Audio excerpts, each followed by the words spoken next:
రబ్బాని తెలుగు కథలు. అందరికీ నమస్కారం. ఈరోజు మనం తెలుసుకోబోతున్న స్టోరీ కలవారి కోడలు 6వ భాగం. చైతన్యకు తాను ప్రేమించిన మాధవరావు కూతురుతో పెళ్లి జరుగుతుంది. ఇలా కొన్ని రోజులు గడిచాక పొలానికి వెళ్తున్న మల్లేష్తో తన తమ్ముడు చైతన్య, అన్నయ్య, నువ్వు అమ్మ మాటలు విని ఉద్యోగం పోగొట్టుకున్నావు, అలాగే నీ కాపురం కూడా నాశనం చేసుకున్నావు. అప్పుడు మల్లేశం ఏమీ మాట్లాడకుండా మౌనంగా ఉంటాడు. మరునాడు ఉదయం, అమ్మ, ఆస్తిలో నా వాటా నాకు ఇవ్వండి, నేను పట్నం వెళ్ళిపోతాను. సరే గాని ఇప్పుడు చెల్లికి పెళ్లి చేయాలి కదరా. అమ్మా, అన్నయ్యకి ఎటూ పెళ్ళాం బిడ్డలు లేరు. వదిన పట్టణంలో స్కూలు పెట్టుకొని దర్జాగా బతుకుతుంది. ఆమె తిరిగి అన్నయ్య వద్దకు రాదు. అన్నయ్య వాటా తనకు అవసరం లేదు కదా. అయినా అన్నయ్యకు నీరజ అంటే ఎక్కువ ప్రేమ. తన వాటా చెల్లెలకిచ్చి పెళ్లి చేస్తారులే. అమ్మా, నేను కోడలు వెళ్తున్నాం. అదేంట్రా, కోడల్ని తీసుకెళ్తానంటున్నావు? అయినా కోడలుండాల్సింది అత్తగారింట్లో కదా. నీ మాటలు విని అన్నయ్య జీవితం సర్వనాశనం చేసుకున్నాడు. ఇక నా జీవితం కూడా నాశనం చేసేంత వరకు నీ కళ్ళు చల్లబడవా? చిన్నప్పటి నుండి మా మనసులో విషమే నింపావు. నువ్వేం చెప్పినా వింటాను, కానీ నా భార్య విషయంలో నేను సహించను. అన్నయ్యకు చేసిన పాపానికి ఇంతకింత అనుభవిస్తావు. వదినా బాబు ఉసురు తలిగి నువ్వు సర్వనాశనమైపోతావు. చైతన్య, తల్లిని పట్టుకొని ఎంత మాటలంటున్నావురా? అమ్మా, నాకు అన్నయ్యలాగా పచ్చని సంసారాన్ని కాలదన్నుకొని పడుండాల్సిన అవసరం లేదు. హాయిగా నా భార్య బిడ్డలతో సంసారం చేసుకుంటాను. ఈ మాటలకు రాజమ్మ మనసు అవమానంతో చివుక్కుమంటుంది. మల్లేశంకు అర్చన తన కొడుకు గుర్తుకొస్తారు. అర్చన తనతో కాపురం చేయాలని ఎంతో ఆరాటపడేది. ఏ మగాడైనా తల్లిని గౌరవించాలి, భార్యను ప్రేమించాలి, ఒకరి కొరకు ఒకరిని వదులుకోకూడదు అని అనుకుంటాడు. చైతన్య, నీ కొత్త కాపురం పెట్టడానికి నీరజని కూడా తీసుకెళ్లరా. పాపం, అది మాత్రం ఎక్కడికెళ్తుంది? వారం రోజులు ఉండి తిరిగి వస్తుందిలే. అమ్మా, నీరజనోరు వజ్రాయుధం. ఆ దాటికి కావ్య తట్టుకోలేదు. తను అసలే అమాయకురాలు. ఈ మాటలు విన్న నీరజ బాధపడుతుంది. ఏరా, నీ పెళ్ళాన్ని అదేమైనా అన్నదా? అంటే నేను ఊరుకుంటానా? అన్నయ్య జీవితాన్ని నాశనం అవ్వడానికి నువ్వు నీరజే కారణమని ఊరంతా చెప్పుకుంటున్నారు. నువ్వు నీ కూతురు ఏ గంగలో దూకుతారో దూకండి, కానీ నీరజ మాత్రం నాతోటి రావద్దు. మా బ్రతుకు మమ్మల్ని బ్రతకనివ్వండి అని చైతన్య తన వాటా పొలం పత్రాలు తన భార్య కావ్యను తీసుకొని అక్కడ నుండి వెళ్ళిపోతాడు. రాజమ్మ కన్నీళ్లు పెట్టుకుంటుంది. నీరజ జీవితం అన్యాయం అయిపోతుందిరా. అమ్మా, నువ్వు బాధపడకు. నీరజ పెళ్లి నేను చేస్తాను. నా వాటా పొలం అమ్మేసి ఆ వచ్చిన డబ్బులతో చెల్లాయి పెళ్లి చేస్తాను. అప్పుడు రాజమ్మ మనసు కుదుట పడుతుంది. ఇలా జరుగుతుండగా నీరజ పెళ్లి కుదురుతుంది. అప్పుడు రాజమ్మ చైతన్యకి ఫోన్ చేస్తుంది. బాబు, కోడల్ని తీసుకొని రా, నీతో కాస్త మాట్లాడాలి. అలాగే అమ్మా. ఇలా చైతన్య కావ్యాన్ని తీసుకుని రాజమ్మ ఇంటికి వస్తాడు. ఏరా చైతన్య, నీరజకు పెళ్లి కుదిరింది. నువ్వు పెళ్లికి నీ వంతుగా ఎన్ని డబ్బులు ఇస్తున్నావు? అమ్మా, అన్నయ్య కంటే వెనుక ముందు ఎవరూ లేరు. నాకెలా కుదురుతుంది? రేపు మాకు పిల్లలు పుడితే వాళ్ళ గతేమవుతుంది? అప్పుడు మల్లేశం ఇలా అనుకుంటాడు. తమ్ముడు పుట్టని పిల్లల భవిష్యత్తు గురించి ఆలోచిస్తున్నాడు. కానీ నేను నా భార్య పిల్లాడి గురించి ఏనాడూ ఆలోచించలేదు. నా జీవితం నేనే నాశనం చేసుకున్నాను. ఆ రోజు రాత్రంతా మల్లేశంకు నిద్ర పట్టదు. ఇక మల్లేశం చేసేదేమీ లేక తన తల్లికి ఇచ్చిన మాట ప్రకారం తన పొలం అమ్మేసి తన చెల్లెల్ని గోపాల్కి ఇచ్చి పెళ్లి చేస్తాడు.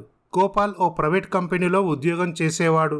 ఇటు నీరజ పెళ్లి చేసుకుని వెళ్ళిపోవడంతో రాజమ్మ ఆలనా పాలనా చూసేవారు ఎవరూ లేకపోవడంతో రాజమ్మ ఆరోగ్యం క్షీణించి మరణిస్తుంది. మల్లేశం ఒంటరివాడైపోయాడు. మల్లేశం తన చెల్లి నీరజ వద్దకు వెళ్తాడు. ఇలా కొన్ని రోజులు గడిచాక, అన్నయ్య, మీరు ఏమీ అనుకోనంటే ఒక మాట. బావగారికి వచ్చే జీతం మా ఇంటి ఖర్చులకే సరిపోవట్లేదు. మీరు ఏదైనా ఉద్యోగం చేస్తే బాగుంటుంది. అమ్మా నీరజ, ఇప్పుడు నేను ఉద్యోగం చేయలేనమ్మా. పోనీ ఉద్యోగం చేయకపోతే ఇరుగు పొరుగు పిల్లల కన్నా ట్యూషన్ చెప్పండి. వద్దమ్మా, చిన్నపిల్లలకు ట్యూషన్ చెప్తుంటే నా కొడుకు గుర్తుకొస్తాడు. అది మరీ నరకం. నీరజకు తన అన్నయ్యని తన ఇంట్లో ఉంచుకోవడం ఇష్టం లేకున్నా విధిలేని పరిస్థితుల్లో తన దగ్గర ఉంచుకుంటుంది. ఇలా జరుగుతుండగా గోపాల్కి ఆ నెల జీతంతో పాటు బోనస్ కూడా వస్తుంది. ఆ రోజు గోపాల్ సంతోషంగా ఇంటికి వస్తాడు. నీరజ, ఇదిగో ఈ నెల జీతం డబ్బులతో పాటు బోనస్ కూడా వచ్చింది. ఆ బోనస్ డబ్బులతో నువ్వు చీరలు కొనుక్కో. అప్పుడు నీరజ చాలా సంతోషిస్తుంది. మరునాడు ఉదయం, నీరజ, సాయంత్రం రెడీ అయి ఉండు, మనిద్దరం బయటికి వెళ్దాం. అలాగేనండి. నీరజకి ఇష్టం లేకపోయినా తన అన్నయ్యను భరించక తప్పడం లేదు. ఆ రోజు సాయంత్రం గోపాల్ ఇంటికి వస్తాడు.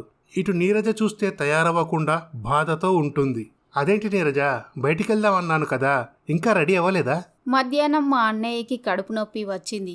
అన్ని రకాల పరీక్షలు చేసి హాస్పిటల్లో అడ్మిట్ చేసుకున్నారు. ఏ హాస్పిటల్? గవర్నమెంట్ హాస్పిటలా?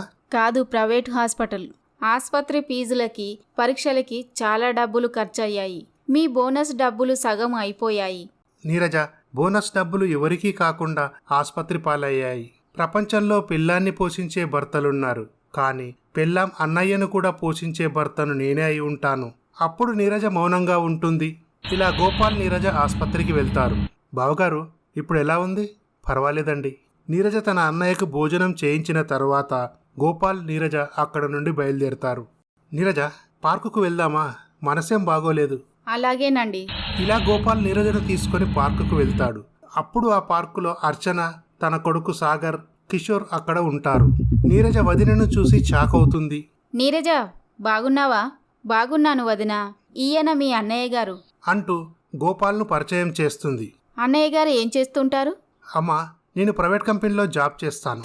సరే నీరజ, వస్తాము అని అర్చన తన కొడుకు సాగర్ని, కిషోర్ను తీసుకుని అక్కడి నుండి వెళ్తుంది. ఇలా జరుగుతుండగా మల్లేశంను హాస్పిటల్ నుండి డిశ్చార్జ్ చేసి ఇంటికి తీసుకువస్తారు. అప్పుడు నీరజ ఇలా అనుకుంటుంది. వదిన దర్జాగా బ్రతుకుతుంది. అన్నయ్యని ఎలాగైనా వదిన దగ్గరికి పంపించెయ్యాలి. అన్నయ్య, వదినను చూశాను.